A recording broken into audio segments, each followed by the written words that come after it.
Hey, what's up? This is Dan Burgos with Alpha Nova Consulting, and I wanted to give you some insight that would be helpful for you. If you're the senior leader or owner of a manufacturing business and you're trying to improve your performance, you want to surround yourself with the right individuals, the right leaders who are going to help you accomplish this.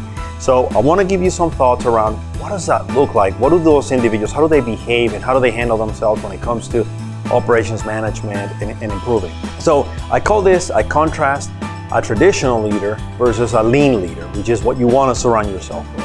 And I want to compare it in 6 categories so that it's more clear to you as to what behaviors you're looking for and how are these people going to help you improve. So the first one is change, right?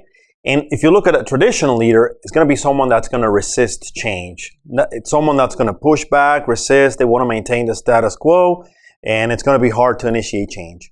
Whereas a lean leader is an agent of change. It's someone that's always pushing and challenging and looking for ways to get better. That's number one.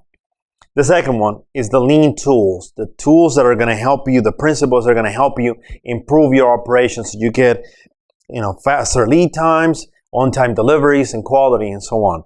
If you look at the traditional leader, that person typically is not going to be familiar with the tools. In the worst of cases, they're going to discourage people from using these tools to improve. When it comes to a lean leader is a teacher of the concepts and a coach to the implementers, meaning they're going to peel more the onion and look for ways for those people to apply the principles and the tools. So they're very much believers of these tools, which are very effective, of course. The next one is employee engagement. A traditional leader does not engage employees in problem solving because they don't believe in problem solving. Whereas a lean leader encourages people to solve problems and use their skills, meaning you want to foster that creativity from your people. That's what a lean leader does. The next one is when it comes to operational issues, right? A traditional leader will spend time firefighting. Some of these people have the hero syndrome, or I've heard it called also the addiction to the heroic recovery, meaning they get a rush from chasing a fire and then they go to the next. Whereas a lean leader spends time really problem solving because they want to get to the root cause and remove the problem so it doesn't come back. The next one would be decision making.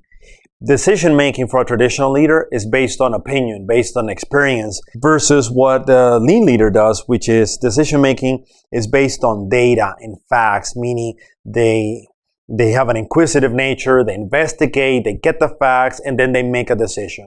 Experience is not to be eliminated, of course, or not considered, but you still need facts and you need data.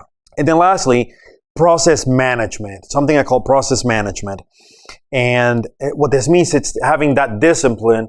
And when you look at traditional leader, they do not create, improve, or enforce established procedures and protocols.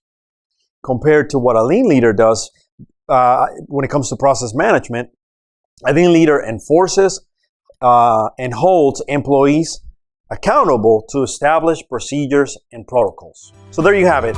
The big difference between a traditional leader and a lean leader. You want to surround yourself with lean leaders that can help drive improvement in your manufacturing business to accomplish your goals. If you're watching this on YouTube, make sure to subscribe to receive notifications. If you have questions or want to learn more about us, visit us at alphanovaconsulting.com. I'm Dan Burgos, and thanks for watching.